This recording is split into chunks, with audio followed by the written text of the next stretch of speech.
ডিম ও মুরগির দাম কমে যাওয়ায় সংকটে পড়েছে দেশের পোল্ট্রি খাত। প্রান্তিক খামারি থেকে শুরু করে ফিড মিল, ব্রিডার্স আর ওষুধ খাত সবখানেই নেমেছে স্থবিরতা।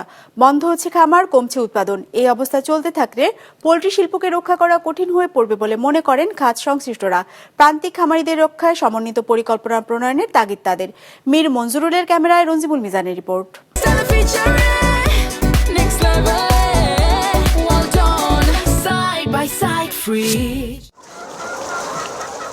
রায়হান শরীফ প্রায় দেড় যুগ আগে 500 বাচ্চা দিয়ে মুরগি পালন শুরু করেন তিনি। গড়ে তোলেন 9টি খামার, যেগুলোতে ছিল ব্রয়লার, সোনালী আর লেয়ার জাতের মুরগি। তবে উৎপাদন খরচের তুলনায় দাম না পাওয়ায় 6টি খামারই বন্ধ করে দিতে বাধ্য হন এই খামারি।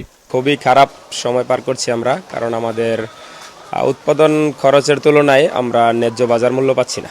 আমরা আমাদের এই লেয়ার মুরগি নিয়ে আমরা গত 1-1.5 মাসে আমি টোটালি 40 থেকে 50 হাজার টাকা লস হয়েছে। শুধু রায়হান শরীফ নয়, একই অবস্থা দেশের প্রায় সব খামারির। উদ্যোক্তাদের কথা বিবেচনায় নিয়ে উৎপাদন পর্যায়ে প্রতি পিস ডিমের যৌক্তিক মূল্য নির্ধারণ করে সরকার 10 টাকা 58 পয়সা।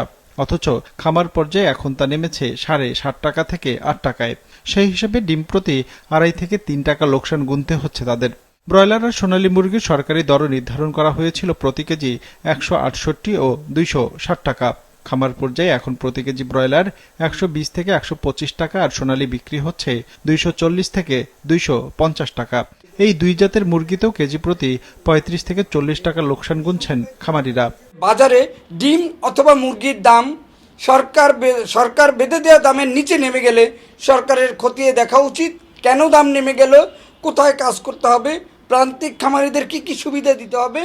24 সাল পর্যন্ত আমাদের যে গ্রোথ ছিল সেক্টরের প্রথম 25 বছর, সেটা অনেক ভালো একটা গ্রোথ ছিল কোভিডের আগ পর্যন্ত। কোভিডের পরে গ্রোথ কিছুটা কমেছে, কিন্তু এখন আমাদের পার ক্যাপিটা কনসামশন যে লেভেলে গেছে, 10 কেজির উপরে মুরগি আর 130টার উপরে ডিম, এখন কিন্তু আমরা আরেকটা ফেজে ঢুকে গেছি। এখন কিন্তু গ্রোথ আগের মতো আর হবে না। এখন গ্রোথ যদি আনতে হয় তাহলে এটা অ্যাফোর্ডেবল করতে হবে এবং এটা রিলায়েবল করতে হবে। এমন অবস্থায় ডিম ও মাংসের সর্বোচ্চ খুচরা মূল্য নির্ধারণের পাশাপাশি ন্যূনতম মূল্য নির্ধারণের দাবি জানিয়েছেন খাত সংশ্লিষ্টরা। প্রস্তাব দিয়েছেন ডিম ও মাংসের উৎপাদন, সংরক্ষণ ও বিপণন বিষয়ক কৌশলপত্র প্রণয়নের। এছাড়া অফ সিজনে প্রান্তিক খামারিদের মধ্যে ভর্তুকি প্রদান, ডিম ও মুরগির মাংস সংরক্ষণে হিমাগার ব্যবহারের অনুমতিও চেয়েছেন ব্যবসায়ীরা। আর ক্ষুদ্র উদ্যোক্তাদের স্বল্প সুদে ঋণ প্রদানের তাগিদ দিয়েছেন তারা। ক্ষুদ্ররা ক্ষুদ্র থাকলে দেশও ক্ষুদ্র থাকবে। দেশকে বড় করতে চান, ক্ষুদ্র খামারিদের বড় হতে দেন, খামারিদের বড় হতে দেন। এটা এবং বড়রা এসে ওদের জায়গা নিয়ে নেবে তাহলে কিন্তু হবে না। ছোটদের বড় হতে দিতে হবে।